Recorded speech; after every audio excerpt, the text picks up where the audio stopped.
Om Jnana-timirandasya Jnanjana Shlakaya Saksharanmritam Yena Tasmai Shri Namah Shri Chaitanya Manobishtam Stapitam Yena Bhutali Svam Rupakadamayam Dadati Svapadantikam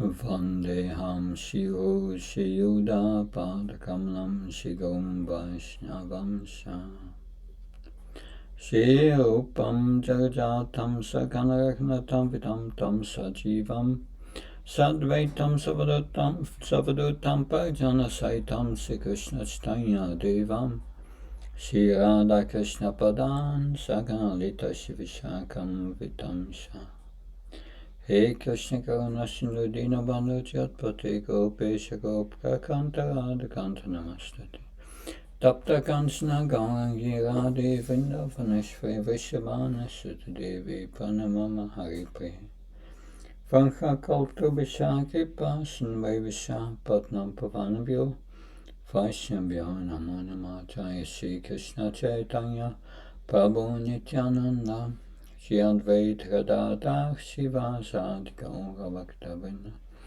Hare Krishna Krishna Krishna Hare Hare Hare Rama Rama Rama Hare Hare Namo Recording in progress. Krishna Prastaya Bhutale Srimate Bhaktivedanta Swami Namine Namaste Saraswata Devi Gauravani Pacharini Nirvishesha Sunyavadi Paskachai Desa Tarini. Hare Krishna. Today we will first go again over chapter 24, the worship of Govardhana Hill. But we will be reading the presentation of this pastime from Ananda Vrindavan Champu, Kavikarnapura, and I will read the first paragraphs. We can all read together. It's an exciting presentation. Lifting Govardhana Hill. Looking like the full moon surrounded by a galaxy of stars, Krishna, the playful son of Vrajarajnanda, enjoyed blissful pastimes with his intimate associates. These joyous pastimes perfectly befit the enchanting atmosphere of Vrindavan. In the daytime, Krishna tended the cows and sported with his boyfriends. Mother Earth felt honored by the touch of Krishna's lotus feet. The cowherd boys felt inconceivable bliss within their minds as they frolicked with Krishna. During their fun-filled days, Krishna often killed some envious demon who acted like poison to saintly persons.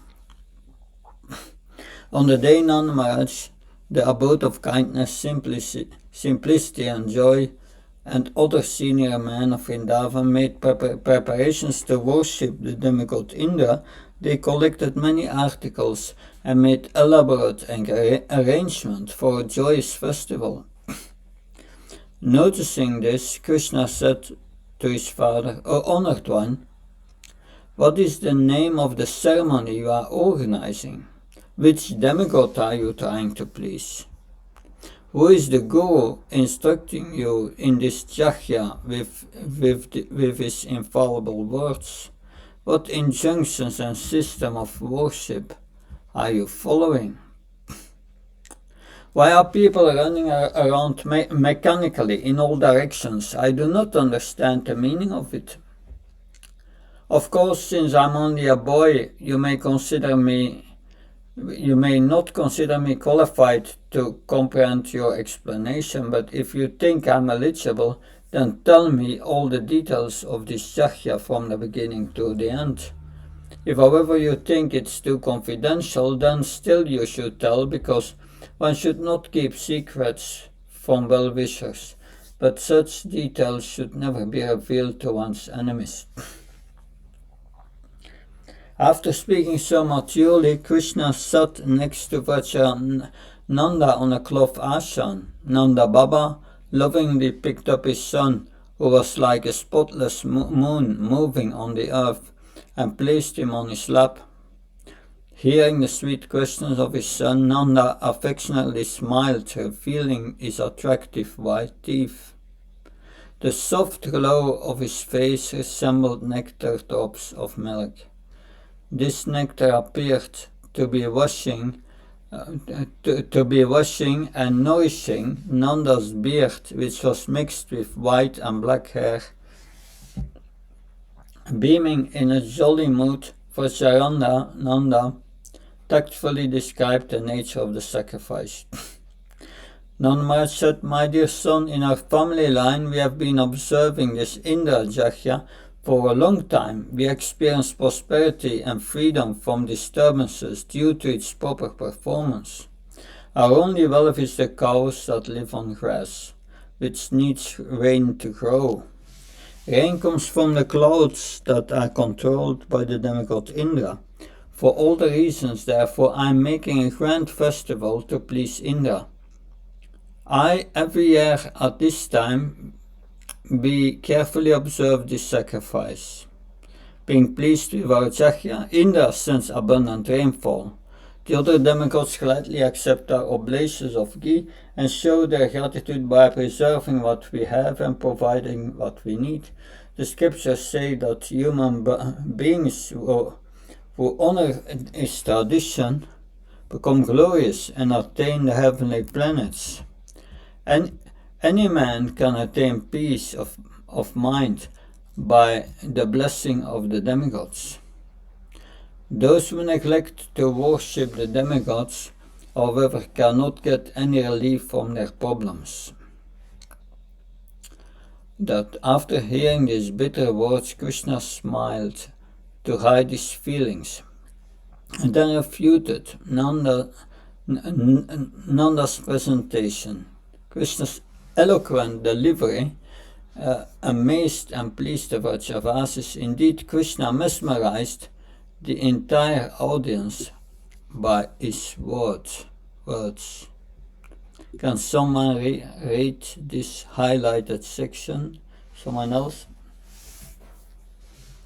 Krishna said, "In this regard, your actions are not justified. The force of karma causes the birth, maintenance, and destruction of all living entities. It is not the demigods, but it is a person's work that determines his destiny. A saintly person, therefore, need not worship any demigod. One may beg so many desirable things from the demigods, but the demigods cannot give one more than what he is destined by his own pious and impious acts. Only those who cannot control their senses propound that demigods can award more than what one has worked to attain. You can say that living entities are inspired to act by the super soul, but this is also false, because every individual is under the control of his own conditioned nature. In reality, it is the acquired desires and personal nature of a living entity that cause him to act. Where is the question of the super soul being the supreme controller?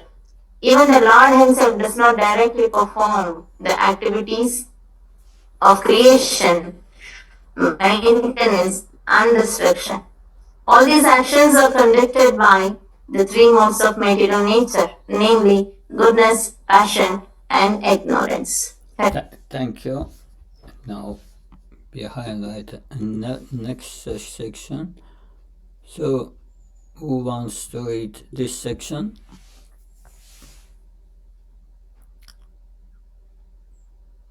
It is not a fact that wherever it rains, the cause of worshipping and pleasing Indra, who in turn sends the rain clouds. There is constant rain during monsoon season, but you cannot say that Indra sends it.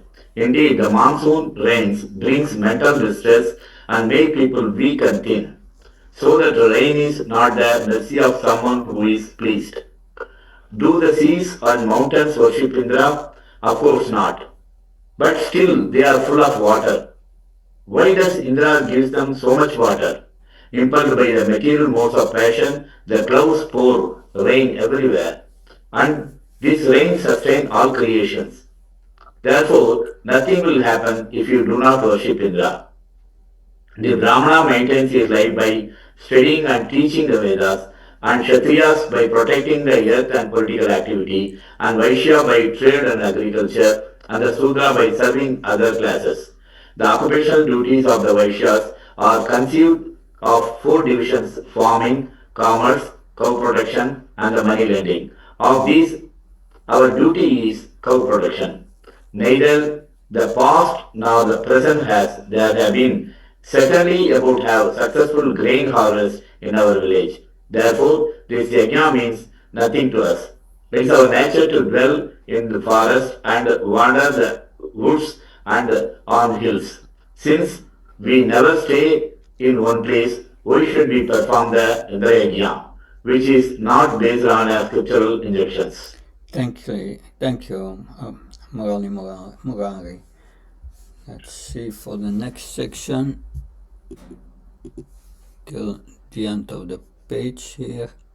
So next one.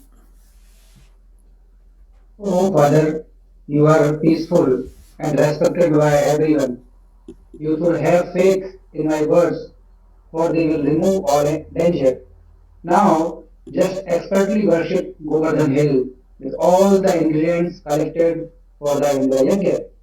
This great mountain is not only named Govardhan, but it has the ability to increase Bharadhan, the health and satisfaction of our cows go. Collect pots full of milk and make first class milk, sweets like sweet rice, cook many tasty foods and fancy cakes. Bring leaf balls full of ghee, honey, and nectar drinks. Prepare an ocean of yogurt, buttermilk, and fresh butter. Build a mountain of rock candy and cover all directions with an abundance of Tikharni Rashad. Send messengers to invite the Brahmanas. Feed them sumptuously until they laugh and their faces beam with the brilliant garlands of their graceful smiles. At that moment, the Brahmanas will consider that the heavenly storehouses of nectar are totally insignificant. Call the priests to conduct the fire sacrifice and distribute cows in charity to the Brahmanas. Those among you who are simple-hearted, so just try to feed the Brahmanas. Hare Krishna. Thank you, Ramananda Krishna Prabhu. Let's see now. Next. Oh, just next one to read. Hare Krishna. Hare Krishna. You please everyone by making an anakuta, hill of food, with thick dice, varieties of aromatic vegetables, and very palatable sweet cakes, surrounded by pools of unlimited sweet rice. Then worship Giri Govardhana with the proper articles, such as padya. After feeding the brahmanas, you should give food to everyone else, including such fallen souls as dogs and dog-eaters. Saturate the directions with the sweet music of gairis, resonant conches, tumultuous kettle drums, and various other instruments. The witty, well-versed brahmanas will start the yajna with perfectly pronounced Mangalacharana mantras. The entire horizon will be surcharged with all these auspicious sounds. According to Shastric injunction, you should circumambulate Giriraja to conclude the worship.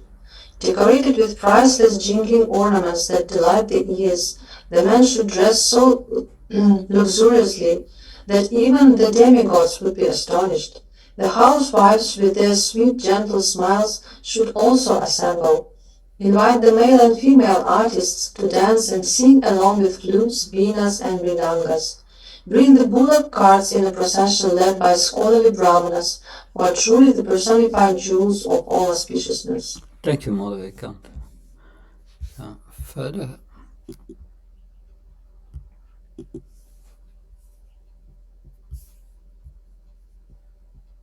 Next one. You who have the audacity to challenge even Lord Indra, who lives for millenniums, should happily circumambulate Govardhan Hill along with your cows, bulls and calves.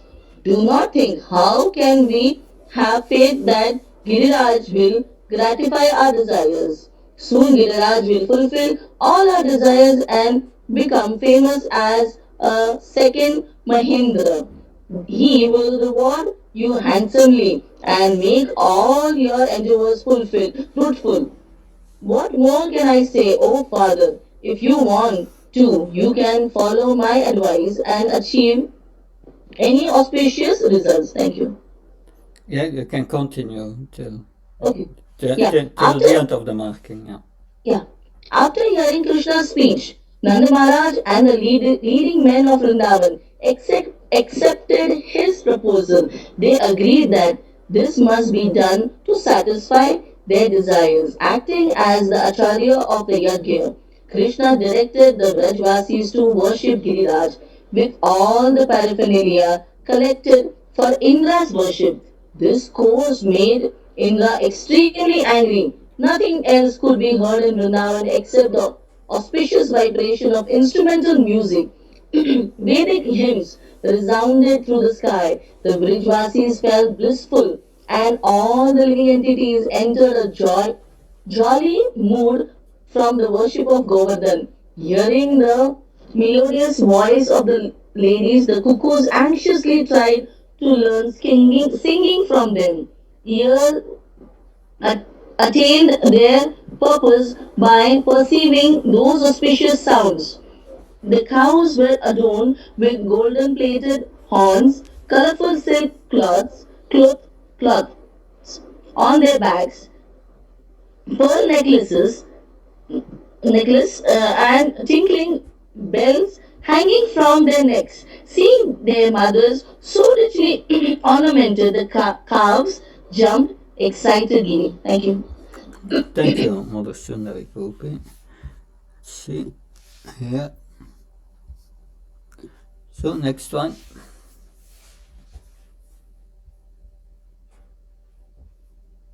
Nanda Maharaj brought the necessary articles from his house to worship Govardhan Hill. He initiated the puja by respectfully offering padya water to wash Govardhan's feet. In an ebullient mood, he made the Annakut hill complete with powerful peaks that delighted all in attendance. The peak rising out of the middle of the hill looked like a crown made of white camphor. The multicolored cakes stuck on the sides of the Annakut hill looked like stones and boulders. At the base of the hill, there were clay pots full of milk, yogurt, and sweet rice.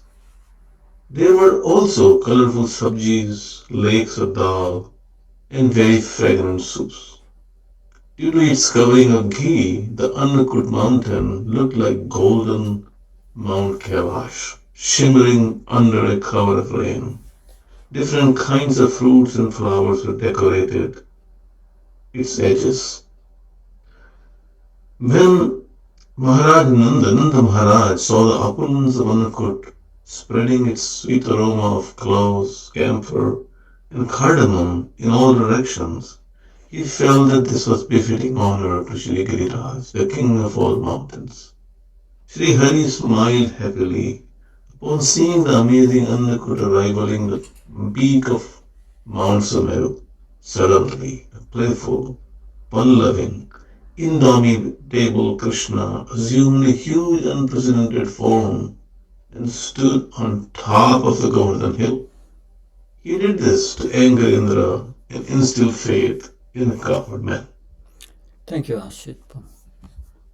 Okay, next one. Observing this powerful A moment. Observing this path glowing like 1,000 suns, Krishna, who remained among the cowherd men in his original human-like form, cast a gentle glance upon everyone and said, Hung ho, look, look! By using all the paraphernalia to exclusively worship Govardhan Hill with pure love, you have received his favor. Govardhan, the best of all mountains, has now manifested before you as a brilliantly effulgent person. Please look closely. The huge mouth of this expanded form of Giriraj resembles a deep cave. Though his mouth is massive, his face looks as beautiful as the full moon. Usually trees serve as his arms, but now he has two beautiful arms adorned with attractive jeweled armlets. Usually hard rocks cover his body, but now he has assumed a tender sweet form. Look how that beautiful body walks over the other non-moving forms. Thank you, Ashit. Just a moment. Prepare the next session. It starts with more over. Okay. Next one to read. Hare Krishna. Moreover, this non-moving form is sitting like a seat made of costly emeralds, but it appears like the huge chest of the moving one, glittering like a row of rubies. His teeth look like the crown of the non-moving form. The saffron hue of the minerals on the non-moving form gives an attractive hue to the lips of the moving one. In comparison, these two forms of Govardhan manifest the same elegance. Govardhan is reciprocating with your overflowing love and devotion. He is acting like a hungry person, extending his arms bedecked with jeweled bangles. Look, just see how this hill has appeared in person to fulfill your desires. Now offer respects to him. Both Krishna and the people of Vrindavan bow down to this personified form of Govardhan Hill. In effect, Krishna actually offered obeisances to himself. When the cowherd men, their wives, and the leading men of Vrindavan saw that form shining like the sun, they raised their folded hands above their heads and said, Namo, Namo, Namo. Being overwhelmed in affection, they danced around ecstatically. By joyfully worshipping Govardhan Hill, the Brajavasis realized that Govardhan is a person. Music from the temples wherein different demigods were being worshipped resounded in all directions. From all sides, intoxicated dancers performed blissfully. The heavenly Kinnaras joined in with the euphoric dancing, relishing the music and singing. The Brajavasis forgot themselves in that joyous Govardhan festival. Thank you.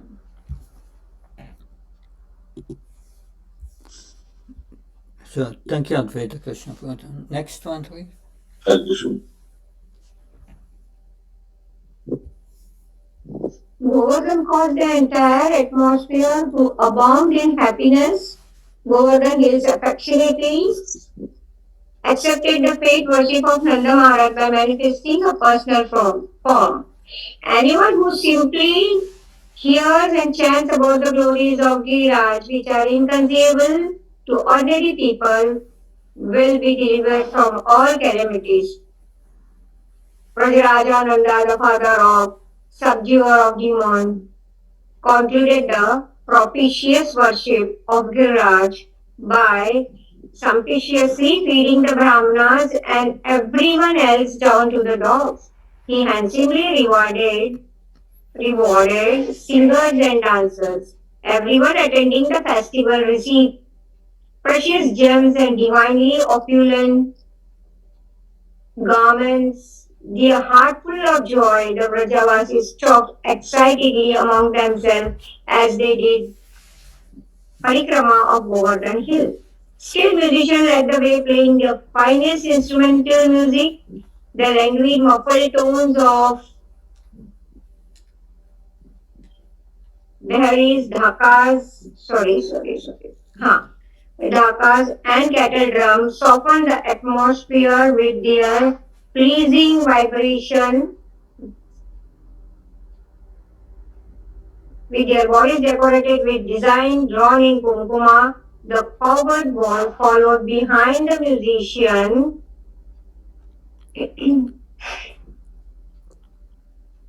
Faces glowing with happiness came right.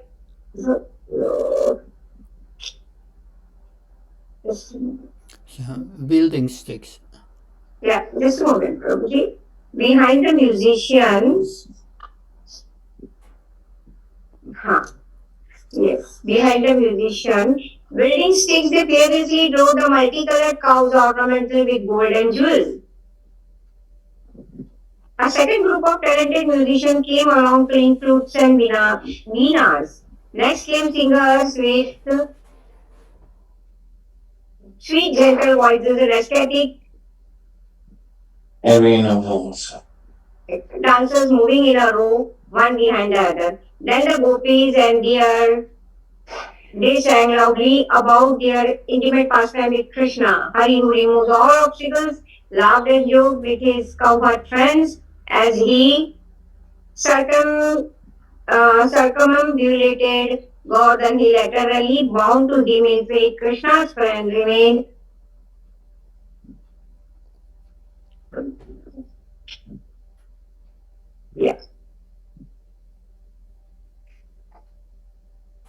eternally bound to him in faith. Krishna's friend remained fearless and free from all anxieties. Wearing a sweet-smelling flower garland across his broad chest, Nanda. Problem with my mobile, so sorry.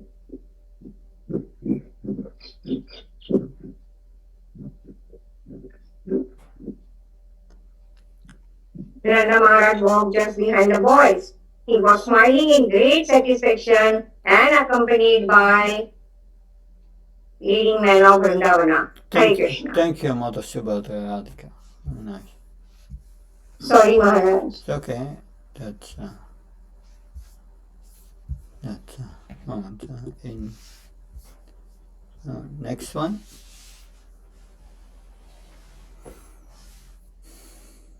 In accordance to scriptural injunctions, they gave charity to Brahmanas at different places while going around Giriraj.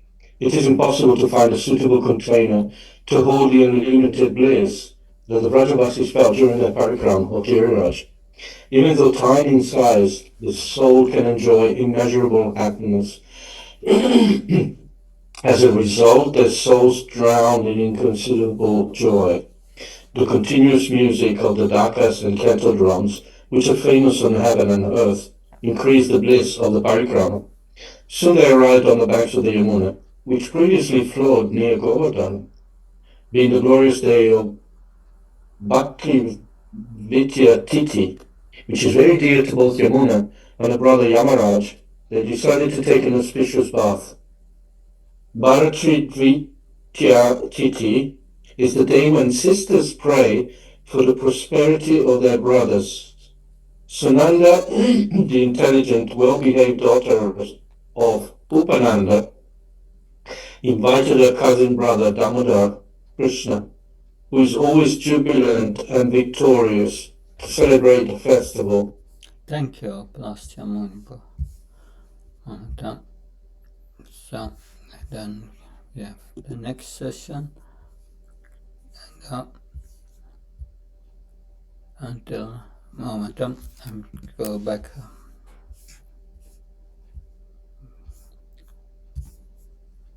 Amada, who delights all moving and non-moving creatures, gladly accepted the sincere request of Sunanda. His heart overflowed with loving feelings for that dear sister. She affectionately served many types of delicious drinks and tasty cakes to Krishna and his friends. Haladar and the boys enjoyed the excellent food, while Batu, the skillful jester, entertained the enchanter of the world with his funny jokes and antiques. Yeah, Smother Mangal Batu. Yeah. Batu quipped, "Alas, alas, oh dear friend, killer of the Aga demon, why didn't the foolish creator make every tithi as Bhartri Vidya Tithi. O brother whose chest shines with the mark of Shivatsa, we count the year in terms of days. So how come you do not have many sisters like Sunanda, who acting as the embodiment of kindness will fill us like the every day of the year? If this had happened, it would have been a great source of pleasure for us. Yesterday, exciting Govardhan festival has passed. Though heaps of food and drinks were offered, and although I am a voracious eater, still I did not enjoy as much as I have today on Bhartri Dvitiya. Krishna, who steals everyone's heart with his charming character, enjoyed the simple joking words of Batu as he joyfully ate. Then in mutual affection, Damodar and Sunanda exchanged so much valuable cloth, jewels, and golden ornaments that it astonished the people on the earth. Thus the Bhartri Dvitiya celebrations ended. Thank you very much. So now we come at the end of the pastime, and we come to the next session. That just a moment. I will bring it on the screen. Database. We will discuss now chapter 25. The devastating rainfall in Vrindavan.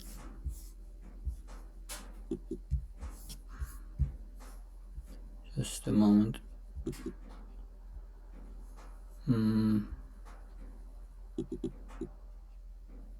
Here it is.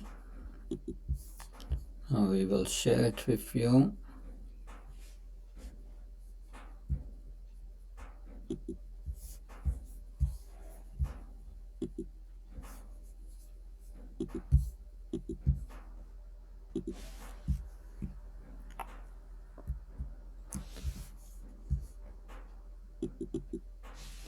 And make it a bit bigger.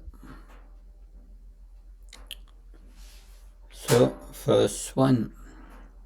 Om Namo Bhagavate Vasudevaya Shishuka Uvacha Indrastatatmana Bhujam Vihyaya Vihatam Nipa Kopebhya Krishnanatebhyo Nandadibhya Sukopaha. Sukadev Goswami said, My dear Parikshit, when Indra understood that this sacrifice has been put aside, he became furious with Nanda Maharaj and the other coward men who were accepting Krishna as their Lord.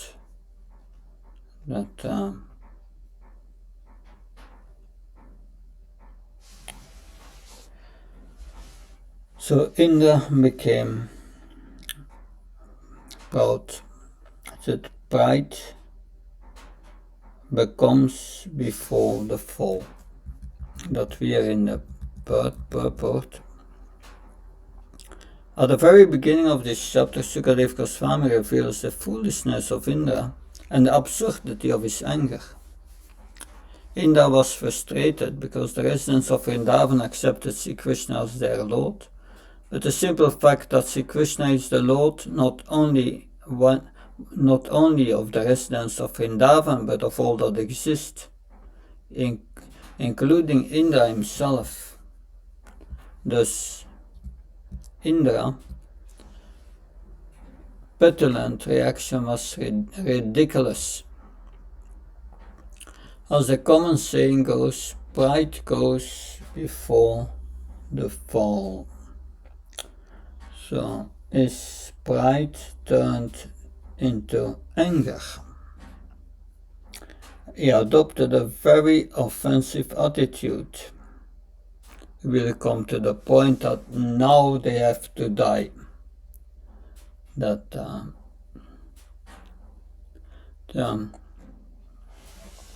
So it is he sends rain, and he wants to destroy the people of Vraj, including Krishna, who is holding Govardhana in his left hands to protect Vraj.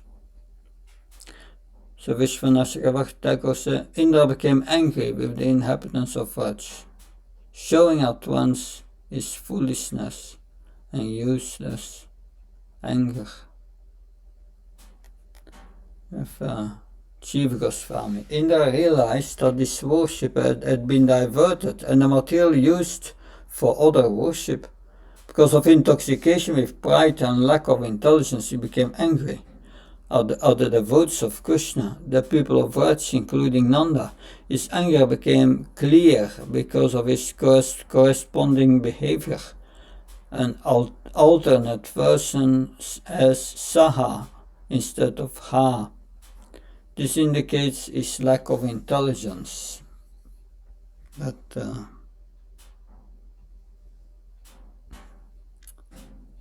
so Sanat Goswami.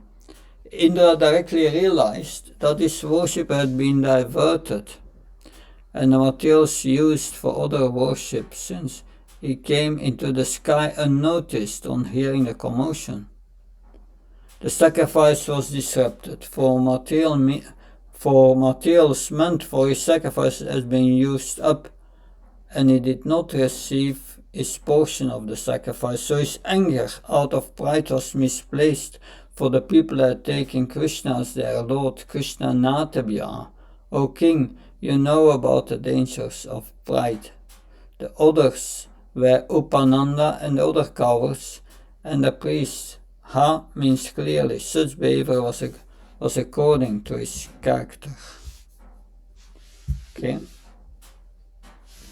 So now we'll go to the next verse. Maharaj, I have a question. Yes. It seems earlier days, when Krishna was here, Indra or other devatas were very, they were observing what's happening, or they were interacting with people. Now today, we can do something against the devatas, they won't come. They don't come and interact, get upset or be happy or things like that.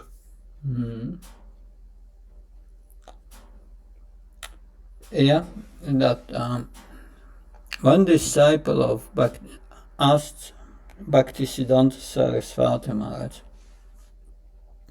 I see many people who are doing sinful activities and they are rich and they are enjoying, and it seems there is no end of their enjoyment. Bhaktisiddhanta Saraswati Maharaj said, yes, Krishna lets it go on for some time, and then it will be finished.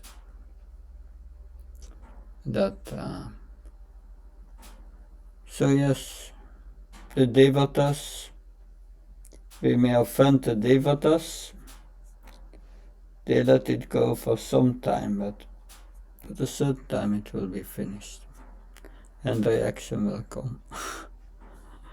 That is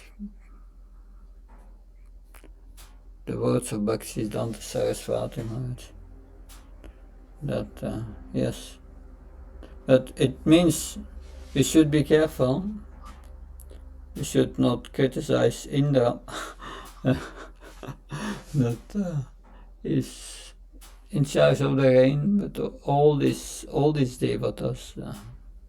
Therefore, this like to take naked bath in the Yamuna, like in chapter 22 that we heard of the unmarried gopis, was an offense.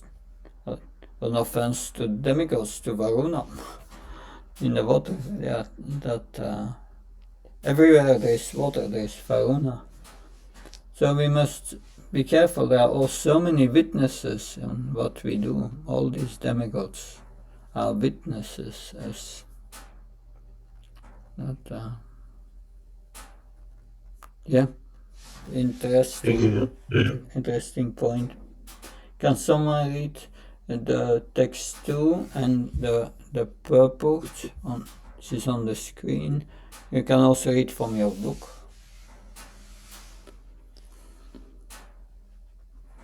Hare Krishna. Yeah. Angry Indra sent forth the clouds of universal destruction, known as Samvartaka. Imagining himself the supreme controller, he spoke as follows. The purport. The word Ishamani here is very significant. Indra arrogantly considered himself to be the Lord, and thus he exhibited the typical attitude of a conditioned soul. Many thinkers in the 20th century have noted the exaggerated sense of individual prestige characteristic of our culture. Indeed, writers have even coined the phrase the me generation. Everyone in this world is more or less guilty of the syndrome called Ishamana, or proudly considering oneself the Lord. Me first, I'm the center. That is the mentality. And Indra sent the Samvartaka clouds.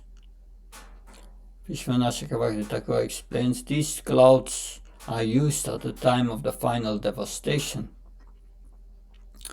Cha indicates that 7 winds of destruction, such as Avaha and Pravaha, were also sent by him. Indra was proud, thinking himself the controller, the Ishamani. Can someone read text 3 and purport? Maharaj, can I ask you a question? Yeah. So Maharaj, this Isha Mana. So can we? I mean, see, because this generation, the new generation, is so much self-absorbed. It's all about themselves. So I mean, that there was a question when I had given a talk. There were like 200-300 youngsters, and they were, it was very challenging.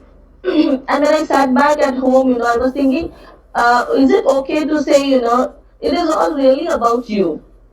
It is only about you. If you feel convinced that you are doing something, and you're comfortable within, when you close your eyes and you say that I am doing the right thing, please do it.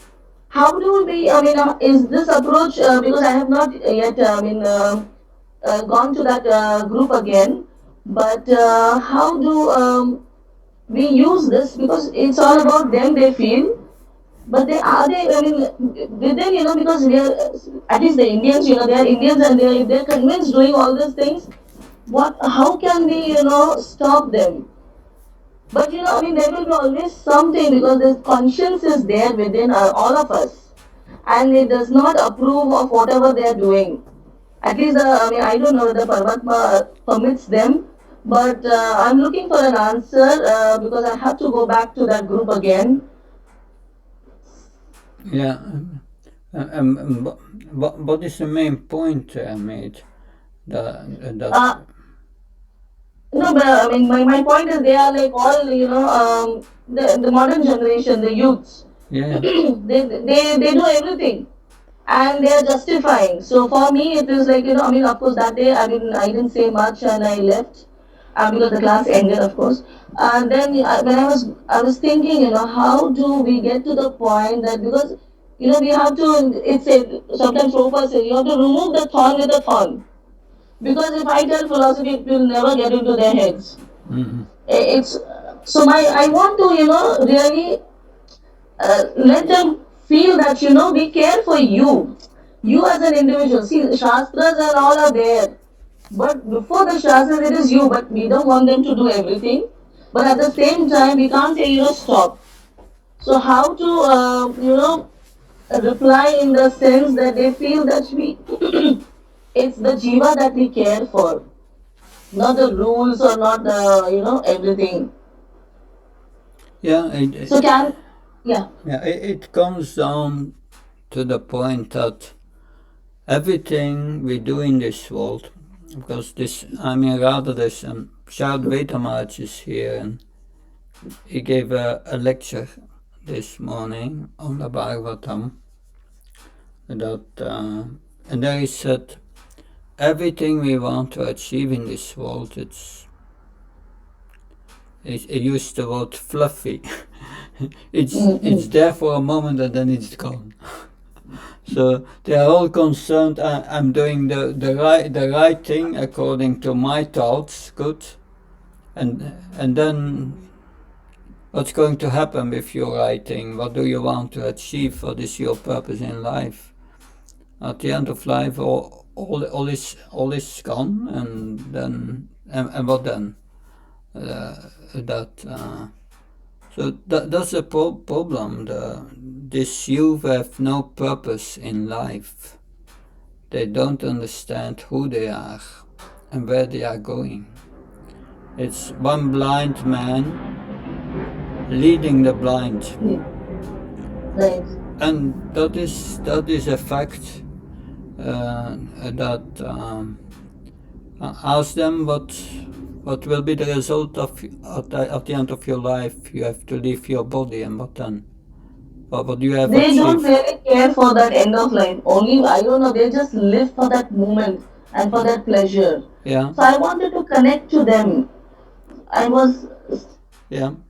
Krishna says in Bhagavad Gita, if you live only for the pleasure of the senses, you live in vain for nothing. It's a right, useless existence. But the point is, to be receptive for spiritual knowledge, you need humility. You need to understand. I'm in trouble. I'm a fool.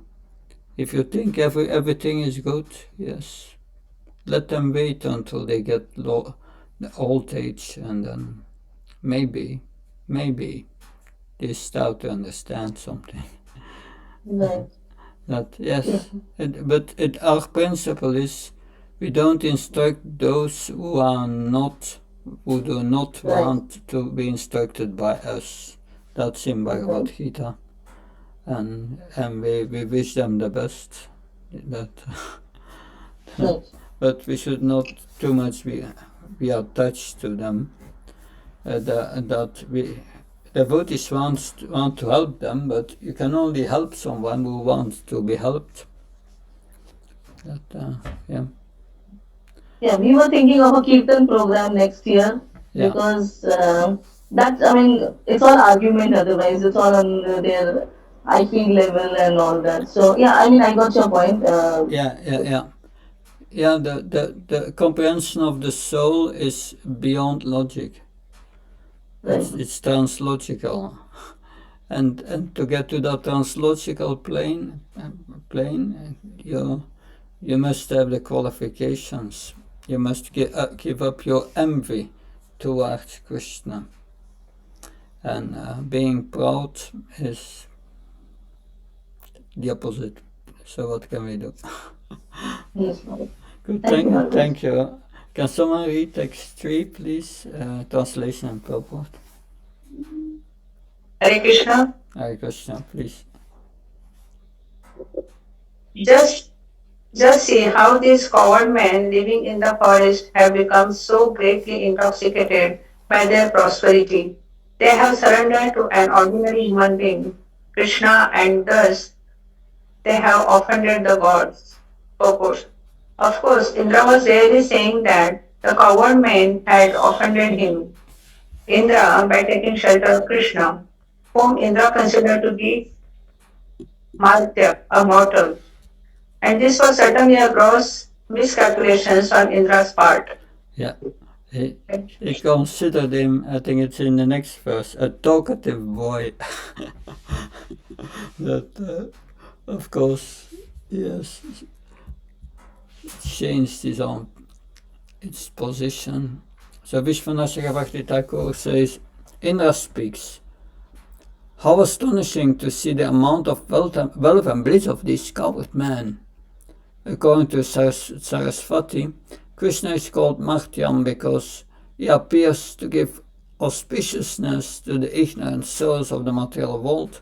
The Gopas have taken shelter of Krishna that ignored me, the lowly Devata. Shiva Goswami, he brings it alive and said, just see how these coward men living in the forest have become so greatly intoxicated by their prosperity. They have surrendered to an ordinary human being, Krishna, and thus they have offended the gods. This is astonishing. Aho! They are lowly, forest people, ignorant. The prefix upa has a negative connotation, as in upapati, paramour lover. Upasritya indicates falling from dharma, reputation, and family rules. By saying this, he shows his superiority over humans as a devata. Thus he mentions that the offense is against the devatas, not just himself. He expresses himself in this way to show it is not proper to give up the status of a devata and accept the qualities of a human. The people of Vraj did not think of Indra as a devata, but to speak of being the head of the devatas. However, another meaning can be found in this word. The people of Vraj as dwellers in the forest and cows were most sattvic in qualities. They surrendered to Krishna, who was the Parabrahman in human form, who was most affectionate to his devotees. Therefore it was proper that they ignore the devatas. Hare Krishna. That's Jiva Goswami. Now, can someone read text 4? Their taking shelter of Krishna is just like the foolish attempt of men who abandon transcendental knowledge of the self and instead try to cross over the great ocean of material existence in the false boats of brutal ritual sacrifices. Actually, it's just the opposite. That when you are angry, your view of reality is distorted. It is completely illogical. Understanding in ignorance takes religion as irreligion and irreligion as religion, is it in the Bhagavad Gita. So yeah, I will read Vishwanath Chakravarti Thakur's comment. As Vaishnavas desire to cross the ocean of material existence and thus take shelter of Krishna, rejecting the quest for knowledge of Brahman, these coward men have become absorbed in a sacrifice as a boat to cross the ocean, which cannot do so. One should not attempt to cross the ocean by taking shelter of Krishna, hoping to reduce the size of the ocean to the size of a calf's hoofprint. But they desire to do so. Hare Krishna. Like I said, just the opposite. Text 5. Can someone read text 5 and purport?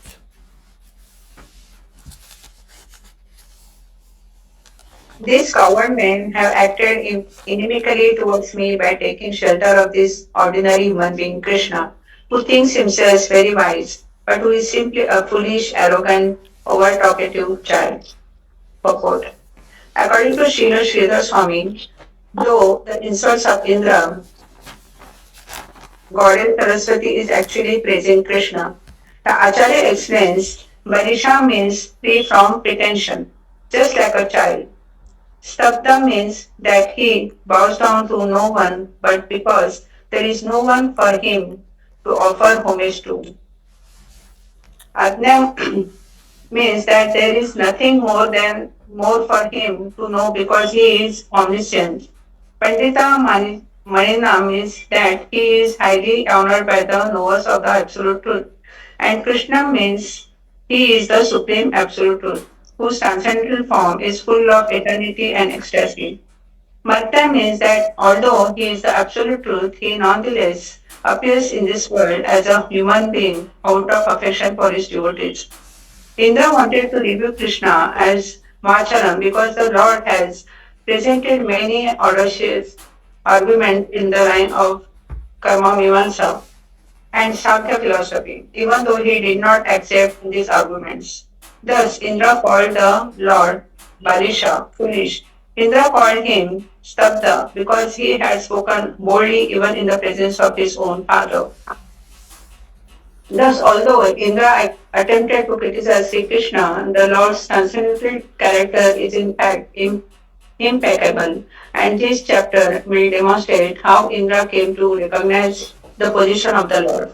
Yeah, Thank you. thank you. Sanatan Goswami say, Indra says Krishna is talkative because he had spoken speculatively and harshly about Karmavat.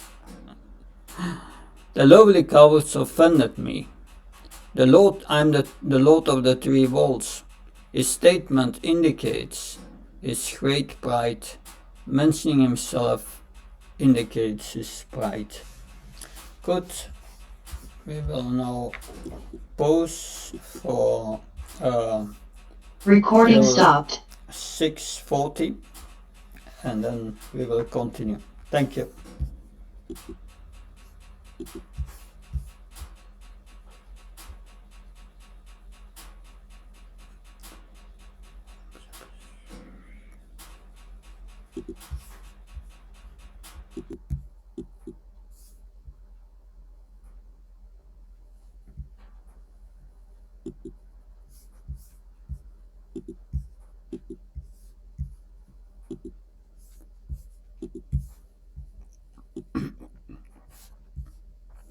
Hare Krishna. So Recording in progress. we will resume. I would like now to read from Chaitanya Charitamrita. Because factually, Krishnadas Kaviraj Goswami, he analyzes a part of Krishna book here.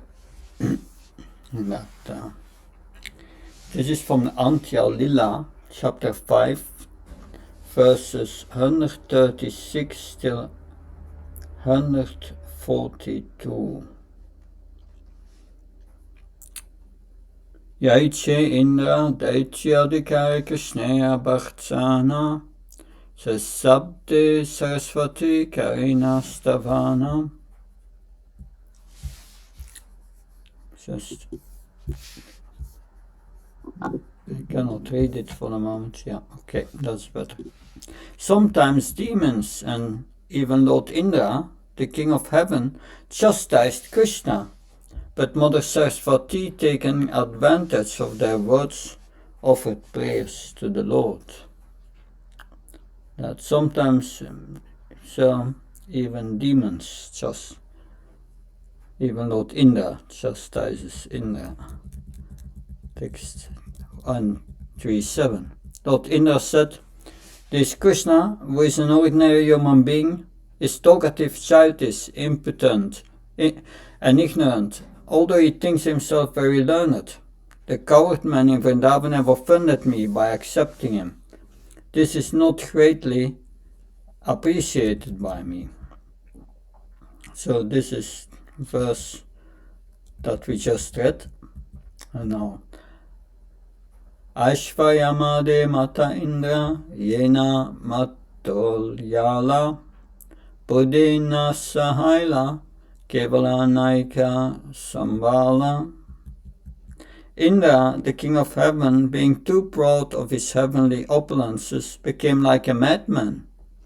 Thus bereft of his intelligence, he could not restrain himself from speaking nonsensically about Krishna. Then 139. Thus Indra thought, I've properly chastised Krishna and defamed him. But Saraswati, the goddess of learning, took this opportunity to offer prayers to Krishna. The word Vachal is used to refer to a person who can speak according to Vedic authority, and the word Balisa means innocent. Krishna spoke the Vedic knowledge, yet he always presented himself as prideless, innocent boy. Another meaning. 141. When there is no one else to receive obeisances, one may be called Anamra, or one who offers obeisances to no one. That is the meaning of the word Stapta. And because no one is found to be more learned than Krishna, he may be called Ahya, indicating that nothing is unknown to him. The last verse. The word Panditamani can be used to indicate that Krishna is honored even by learned scholars. Nevertheless, because of affection for his devotees, Krishna appears like an ordinary human being and may therefore be called Martya. So, the words used by Indra have also another meaning. Another meaning is glorifying Krishna. That okay. That was Chaitanya Charitamrita, commentary of this verse 5. Now we will continue reading. That was 5. Yes. So I read the verse again. The coward men have acted inimically toward me by taking shelter of this ordinary human being Krishna, who thinks himself very wise and who is simply a foolish, arrogant, talkative child. And now we go to text 6. Can someone read text 6 and purport? To the clouds of destruction, King Indra said, the prosperity of these people had made them mad with pride, and their arrogance is backed up by Krishna. Now go and remove their pride and bring their animals to destruction. Purport.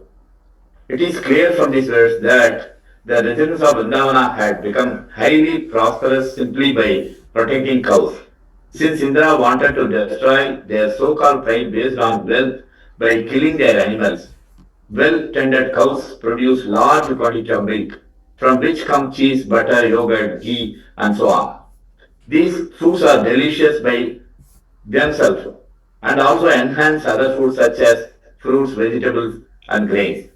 Breads, vegetables are delicious with butter. The fruit is especially appetizing when mixed with the cream of yogurt.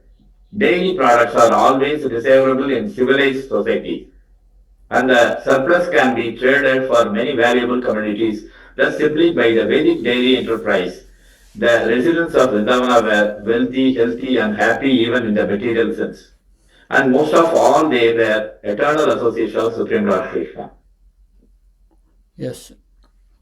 Vishwanath Chakravarti Thakur, because these coward men are mad because of their minds being incited by Krishna, you should remove their pride and kill their cows. The real meaning, unintentional by Indra, is as follows. The coward men are anointed with sandalwood, Shriya Avalipta, remove the heat in their bodies by the cool rain, and cool the cows, making them tremble Danuta. And when Krishna lifts up Govardhana, calls him to make a beautiful place, a place for them to stay. So different meanings that. So the cows is their wealth, not their prosperity is the cows. The prosperity from the cows was wealth. That what was the wealth of Kalia? You remember? That what was his wealth? Kalia, the serpent. He was proud of his wealth. The jewel. Poison. Please. What was his wealth from Kalia? His wealth. Poison. Yeah, poison. His accumulated poison. He was very proud of his poison. That. So yes. So. Now text 7 and purport. We come there. Yeah, someone can read 7 and the one line purport. I will follow you to Braja, riding on my elephant Airavata, and taking with me the swift and powerful men gods to decimate the cowherd village of Nandamara. Purport. The Brahmata clowns were frightened by Indra's powerful mood and thus carried out his order, as described in the following verse. Yeah. So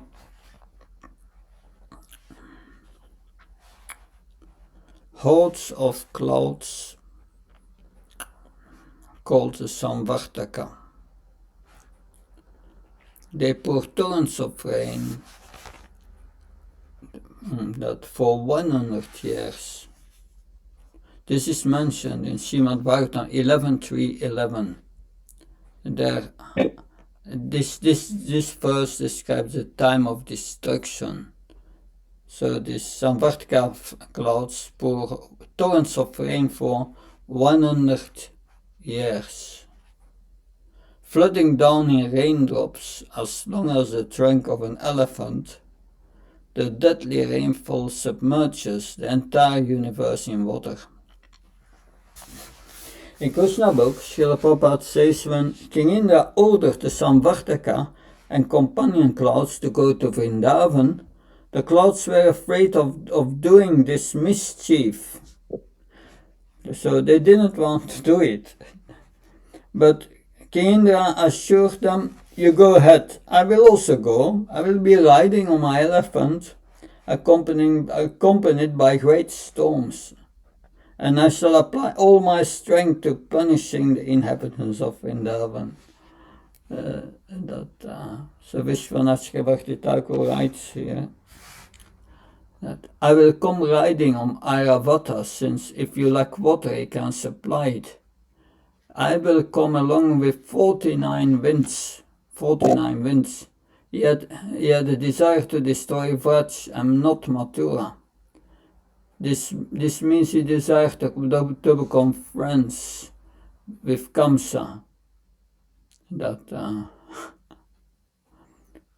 So Vishwanath said, Indra spoke to the frightened clouds. So the clouds were frightened, the Samvartaka clouds. I will also come behind, desiring to destroy the pastures of Nanda.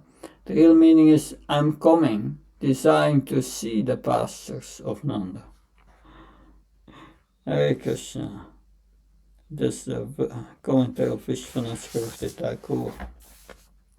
Now, text 8. Someone can read text 8 and purport.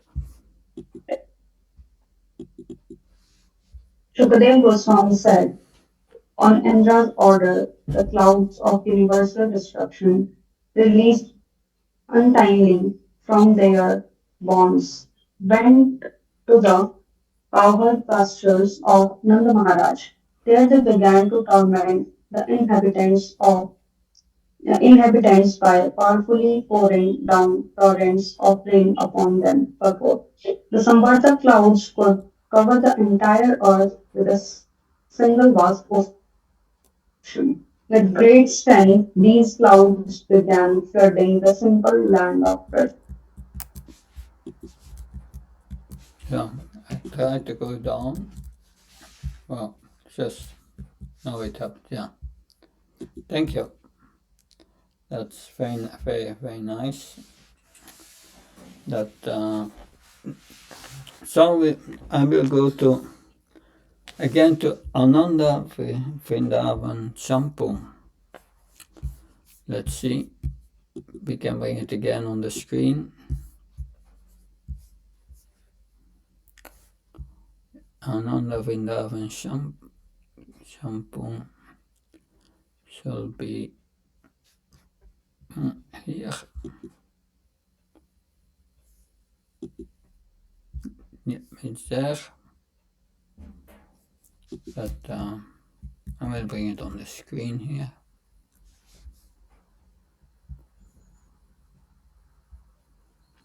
That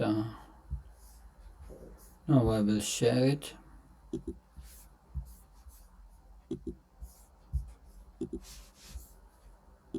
There it is.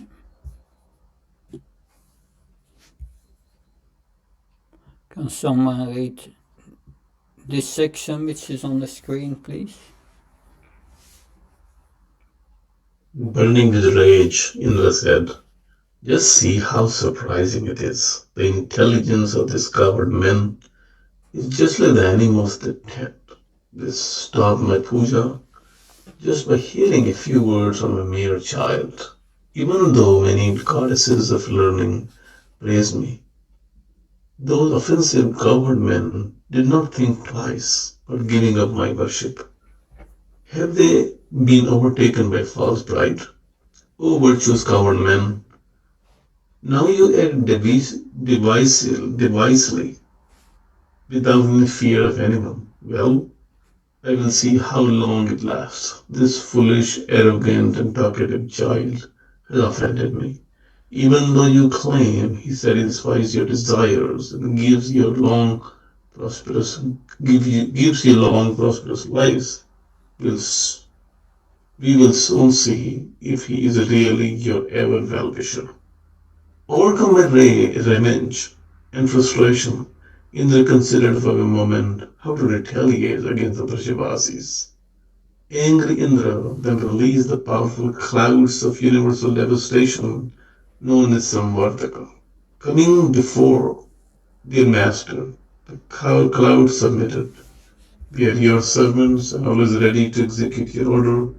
To encourage its servants, Indra glanced at them with affection and appreciation, and as he addressed them.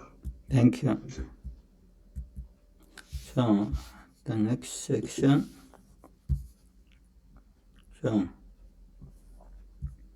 you can Hare Krishna. someone read this. Hare Krishna. Thank you. Hung hoy, O my playful speedy clouds, who are famous throughout the world for distributing profuse rain, your pride in your powerful fills me with strength. Now make me successful by carrying out my orders. You have the unadulterated mood of destroying the whole creation within you. But this assignment involves only one small region. Go, shake the earth with your thunder and destroy the village of Vrindavan with a deluge. Being released from the task of devastating the universe at a particular time, Samvartaka and other servants of Indra proudly stepped forward to accomplish their mission. First, a vast bank of clouds, appearing like a huge patch of moss in the sky, blocked out the sun and covered Vrindavan in total darkness. Extending from Rasatala to Swargalok, the cloud covering looked like the smoky breath exhaled by the Naga snakes. Released from their bonds, a few ominous clouds in the sportive mood of breaking the Kedara mountain quickly spread across the sky. These dense dark clouds appeared as massive as the celestial elephants guarding the quarters of the globe. Under the group of dangerous clouds circled overhead. The clouds, like Mount Menaka, the son of the Himalayas, continually expanded and flew freely in the sky without any fear of being cut by Indra's millions of thunderbolts. Thank you. Wait a question. Moment, one more.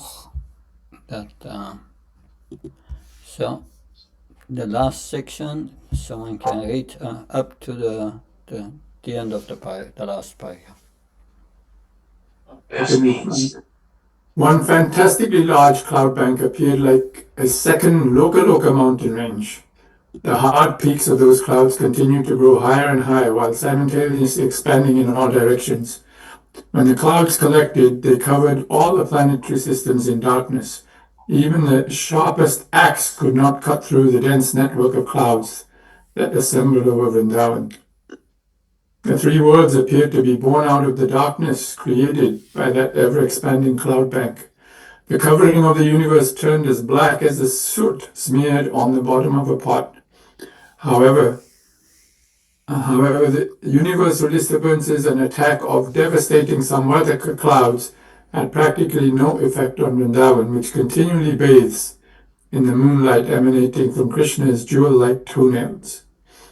After earth, water, fire, air, and so on, there is a 10th element known as Andatamasa, binding darkness. Everything animate and inert in the 10 directions appears stupefied by this element. It seemed that no one in the world could see anything. Water dripped from the dome-like covering of the universe. The water drops moved so fast that they formed a continuous stream of water speeding through the universe like a raging river breaking over its dam. Such a thing would never happen again. That torrential downpour seemed like the long hanging branches of the banyan tree of the sky. The cows sheltered their calves under the blankets of loose skin on their necks. In fear of slashing rainwater, the cows kept their eyes almost closed and their tails hanging straight down. As they shivered uncontrollably from the violent rains, the skin on their backs swelled up. While standing in this painful condition, they looked towards Krishna for shelter. Thank you. That is Ananda Vrindavan Shampoo. Now we go back to text 9. Oh, that's the same. It's not the right one. This one. Oh, still there. Here. Yeah, text 9. Can someone read text 9, translation and purport, short purport? Hare Krishna. Propelled by the fearsome wind gods, the clouds blazed with lightning bolts and roared with thunder as they hurled down hailstones. Purport. Srila Sridhara Swami explains that the word Marudganai indicates the 7 great winds, such as Avaha, who presides over the region of Bhuvarloka, and Pravaha, who holds the planets in their places. Yes, thank you. I will read now from Garga Samhita that the clouds thundered with anger. They were of many wonderful colors, some black, some yellow and green, some of the color of camphor and some of the color of blue lotuses. Furious, they showered raindrops as big as elephants, and thunderbolts as big as elephant trunks. Millions of pieces of rocks fell and the wind blew away the trees. The earth was filled with devastating sounds of thunder. The entire universe echoed the sounds of thunder. The elephants pulling the directions trembled. The stars fell to the cycle of the earth. It seems to be a very heavy thing going on here. That text, then we will text 10 and 11. Can someone read text 10 and 11? As the clouds released torrents of rain as thick as massive columns, the earth was submerged in the flood, and high ground could no longer be distinguished from low. Text 11. The cows and other animals, shivering from the excessive rain and wind, and the cowherd men and ladies, pained by the cold, all approached Lord Govinda for shelter. Hare Krishna. Yes, for shelter. That in Nectar of Devotion there is a description of Nectar of Devotion text chapter 29, expressions of love for Krishna, and there you have in the section intense emotion. So in the 10th canto, 25th chapter, verse 11 of Srimad Bhagavatam, there is a description of Indra scoring severe torrents of rain at Vrindavan. All the cows and cowherd boys became so afflicted by the wind and cold that they all gathered together to take shelter under the lotus feet of Krishna. This is an instance of emotion caused by severe rainfall. That's, so here we have all these emotions, but it is in relation to us, our own bodies. But for the Vrajavasi, of course, their relations, their emotions are in relation to Krishna or for Krishna. Can someone read text 12?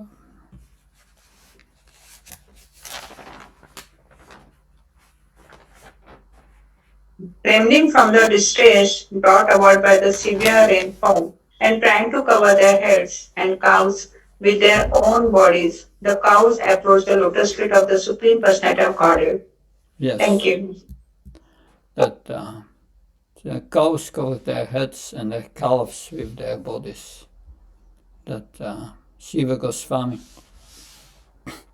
With great effort they covered their heads and children. How did their knowledge of doing this arise? They developed this realization of compassion because of the inconceivable qualities in the Lord. They came very close to Krishna. That's text 12. Now text 13. Someone can read 13, translation and purport.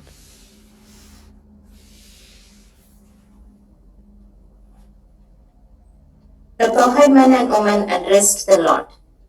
Krishna, Krishna, O most fortunate, please deliver the cows from the wrath of Indra. O Lord, you are so affectionate to your devotees. Please save us also. Purport. Yeah. At the time of Lord Krishna's, Yeah, can I please. read Maharaj? Please go on. Okay. At the time of Lord Krishna's birth, Garga Muni had predicted, Anena Sarva Durgani Yuyam Anjas Tarisyata. Bhagavatam 10.8.16. By his grace, he will easily cross beyond all difficulties. The residents of Vrindavana were confident that in such a great emergency, Lord Srinarayana would empower Krishna to protect them. They accepted Krishna as everything, and Krishna reciprocated their love. So Vishwanath Chakravarti Thakur adds, they were remembering the words of Gargamuni. This child will deliver you from all dangers. So the inhabitants had faith at this time of great danger, Narayan would enter Krishna and protect them. With this conviction, they pray in this verse. The word Deva here refers to Indra. So their faith in Krishna. Now, text 14. Can someone read translation and purport?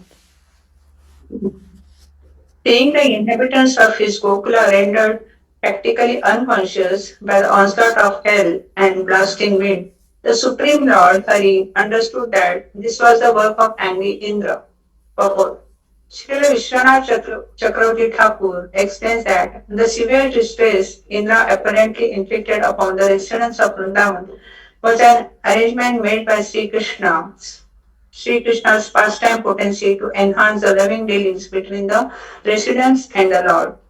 The Acharya gives the analogy that for a hungry person, the pain of hunger increases the happiness he feels when he finally eats excellent food, and thus hunger can be said to enhance the pleasure of eating. Similarly, the residents of Vrindavan, although not experiencing ordinary material anxiety, felt a type of distress at the activities of Indra and thus intensified their meditation on Krishna. When the Lord finally acted, the result was wonderful. Hare Krishna. So whatever happens in Vrindavan, the Vrajavasis have the same reaction. They go to Krishna. They will be able to meditate to their heart's content on Krishna under Govardhana mountain. Now 15. Someone can read text 15 and text 16.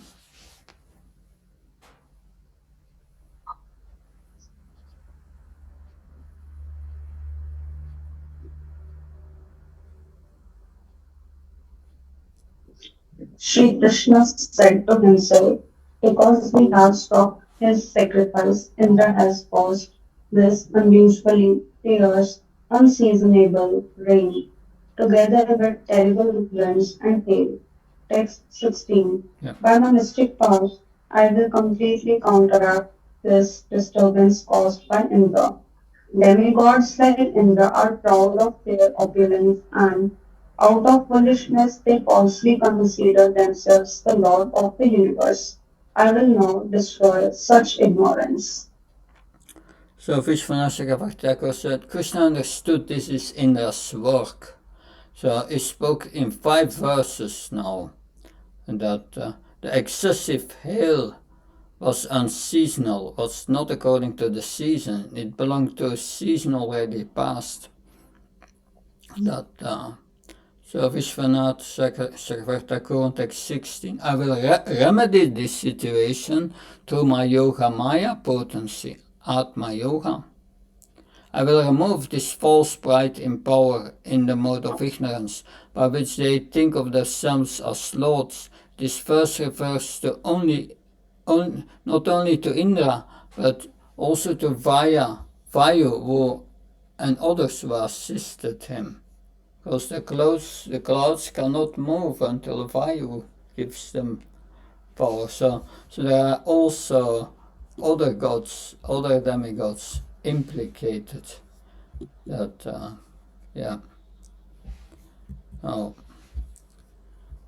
text 17. So can someone read text 17 and the purport? Hare Krishna. Yes, please. 17 translation. Since the demigods are endowed with a mood of goodness, the false pride of considering oneself, the Lord should certainly not affect them. When I break the false prestige of those bearers of goodness, my purpose is to bring them relief. Purpose. Yes. The demigods are supposed to be Sadbhav Yukta, endowed with spiritual existence, since they are deputed servants of the Supreme Lord. In the Bhagavad Gita 4.24, it is stated, Brahmarpanam Brahmahave Brahmadanao Brahmanahutram Brahmaiva tena gantavyam Brahma karma samadhina. That which is duly offered to the Lord becomes spiritualized. The demigods engage in the devotional service of the Lord by managing various departments of personal administration.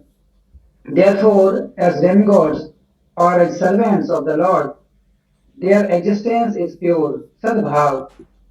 When the demigods fail to live up to the high position given them by the Lord and deviate from proper behavior, they are not acting as demigods but rather as conditioned souls.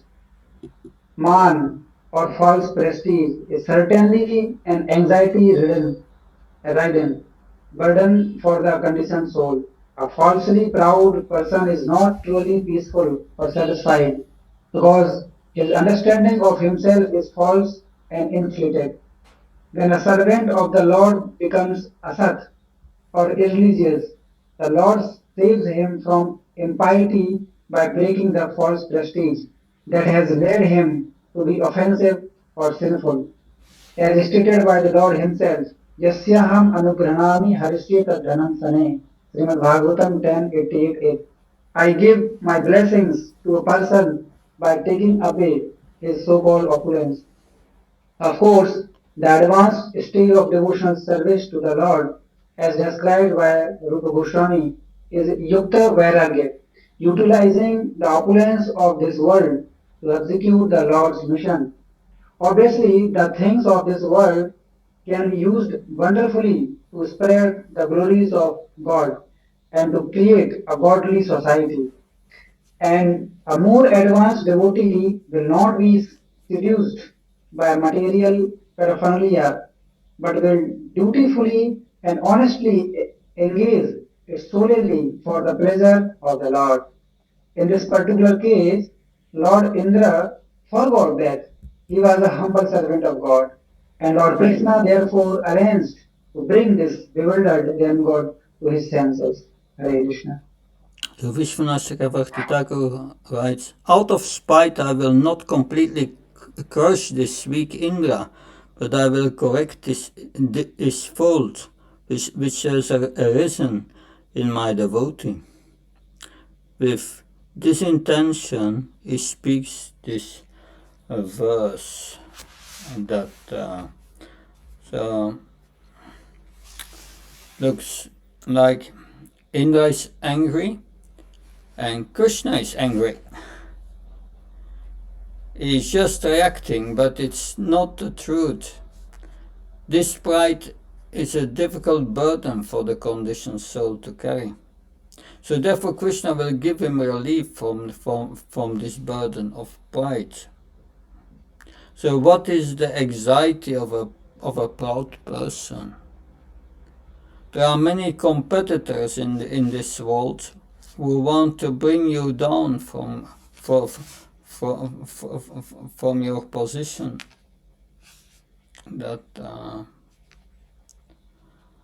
So Lord Krishna very quickly challenges our pride. Krishna says, if the devotee becomes pride, then Krishna will crush it.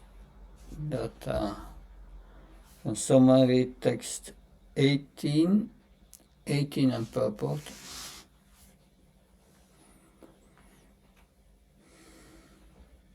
I must therefore protect the cowherd community by my transcendental potency. For I am their shelter, I am their master, and indeed they are my own family. After all, I have taken a vow to protect my devotees. Purport. The word Madcharanam indicates not only that Lord Krishna was the sole shelter for the Pratijana, the people of Vrindavana, but also that Lord Krishna had established his home among them. Krishna Chakravarti Thakura quotes from the Anekartha Varga dictionary, Sharanam Graha Rakshitroho. The word Sharanam can represent either home or protector. The residents of Vrindavana adopted Krishna as their beloved child, friend, lover, and life itself, and the Lord reciprocated their feelings. Thus, Sri Krishna lived among these fortunate people, moving in their houses and fields. Naturally, he would protect such intimate devotees from all types of danger. Thank you. Krishna will protect his devotee from all kinds of danger. Kantya padishaniti nami bhakta pranashati. That is what Krishna said to Arjuna. That so can someone read verse 19 and purport is the last verse of today.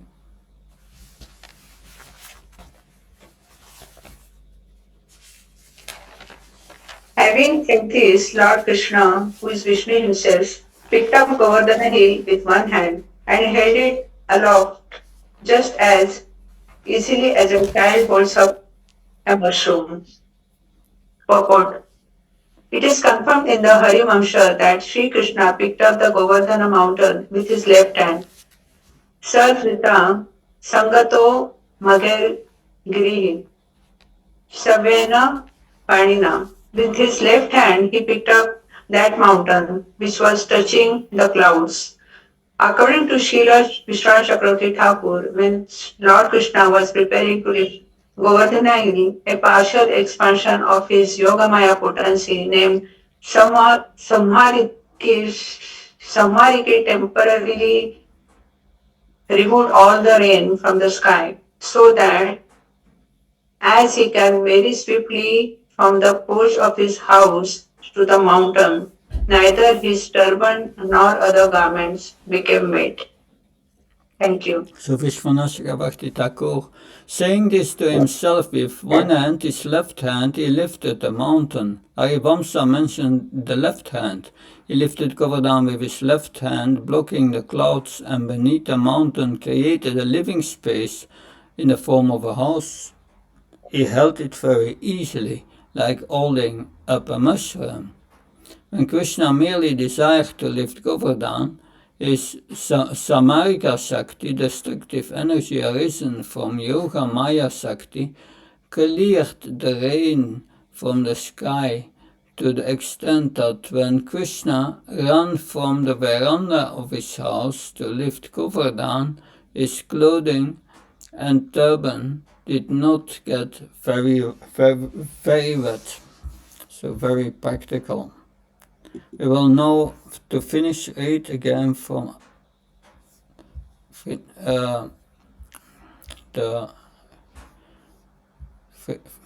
Ananda Vrindavan shampoo.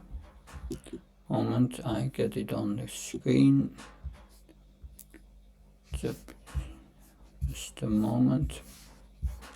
Have to get the sharing again. Up. This. Oh, wrong one. Share. Here, Ananda Vrindavan shampoo. Continue reading here. That. Yeah, just a moment. Yeah, can someone read this part? This paragraph?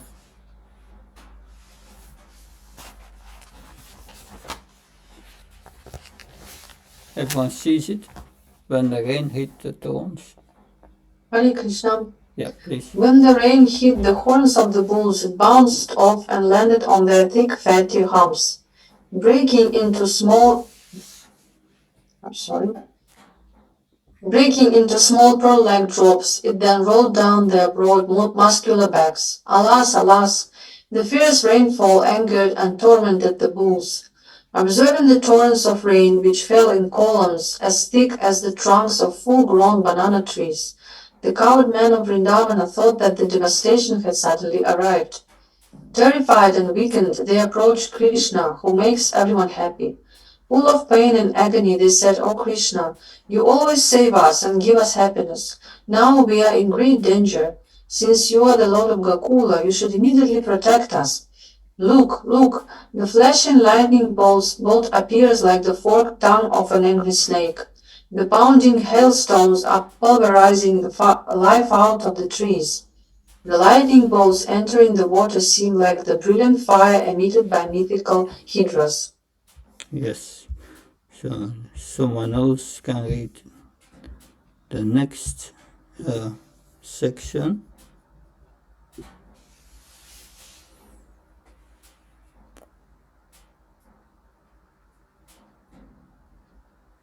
The clouds roared ferociously as they released torrents of rain as thick as massive columns. The vast sheets of water are increasing in volume like the ocean of devastation. The earth is quickly submerging in the flood, and we cannot distinguish the high ground from the low. Just look around and see for yourself.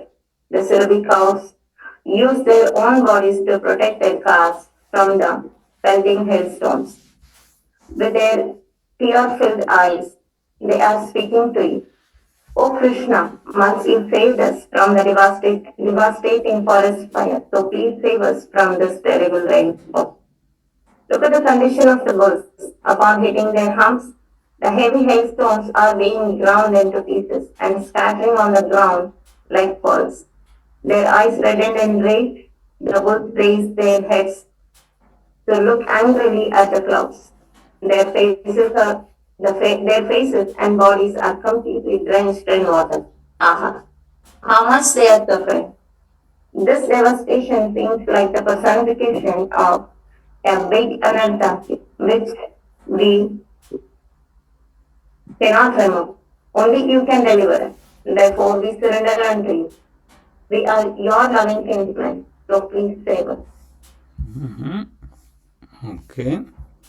Now, the next. After hearing their anxious pleas and seeing the distress of his cows, Krishna, whose blossoming lotus eyes are beautiful to behold, considered this must be the work of an angry Indra. In a compassionate voice, sweeter than honey, Krishna consoled his family and friends. "Do not be afraid. Actually, this trouble is significant as a hunger pain is to one who has just consumed a sumptuous feast. Anyone practicing devotion service can easily remove all anarthas. The kinnaras and the demigods glorify this fact. For your benefit, I will now enact a special pastime to destroy Indra's mountain of pride. At the release of nectarian rasas, Krishna has a beautiful body which is sweet as the honey in a flower. Without even tightening the cloth, he showed complete indifference in a mighty wrath of foolish Indra. In Stanley, Krishna picked up Govardhana hill with one hand and held it aloft with no more effort than a child takes a hold of a mushroom or an elephant uses to lift a clump of grass. Thank you so much. So this is Krishna is lifted the hill. We come to that point. Interesting is that the cowards, the residents of Vrindavan, they pray to Krishna, please save the cows, save the cows. And while you save the cows and the calves, save also us. First the cows. That is interesting. Any comments, questions on this pastime? We have 5 minutes left.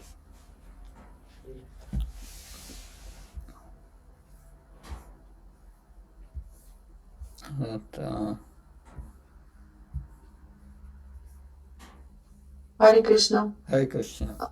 Ekanta. Just wondering that how all the dwellers of Vrindavan didn't die immediately, because all this ferocious rain and hailstones and rocks were falling on the ground continuously. How they all survived? Because it took time probably to get to Krishna and to see all this. Yeah, and it's amazing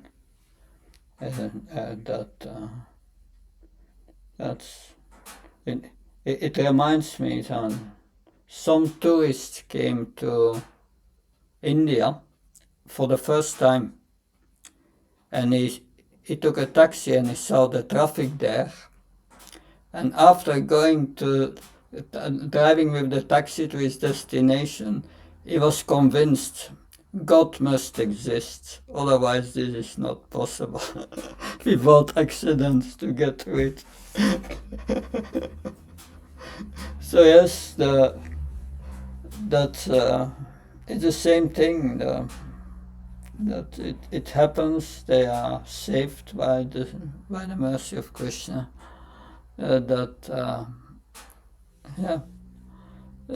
In normal circumstances, we may die immediately. Yes, that's true. A good point. Anything else? Hare Krishna Maharaj. Yes. It seems like Indra really, he employed, every, violent means he had at his disposal to destroy Vrindavan. But obviously, when you think, today's other places mention that Lord Ananda also was assisting Indra by drinking of the water and you see also his Samharika energy. So on a larger plane, it looked like, he was trying to destroy part of the spiritual world, so it was not going to be possible for Indra, despite all his facilities. Like when you read the descriptions, the darkness was like the darkness beyond the Loka mountains, and the size of the clouds was like the elephants holding the 4 direction. This is like really huge war, and Krishna was just, he had all his energies also with him, right? Yeah. It seems allegorical, but when you read it, it's not allegorical, it's like factual. Yeah, we will hear tomorrow from another Vrindavan temple when Krishna lifted Govardhana. At the side, so slabs of earth fell, and they formed around Govardhana a perfect dike, so that the water not could come in. Yes. And it is said when all this lightnings were taking place and this rain was falling on Govardhana, Krishna put a protective shield, and on Govardhana it was like a little misty, but no rain. It was, anyway, it's mystical. We will hear about that Air conditioning. tomorrow. Good. Thank you very much. It's time. We will tomorrow probably finish the chapter that if Krishna willing. Thank you. Hare Krishna. Recording stopped. Jai Prabhupada. It was wrong.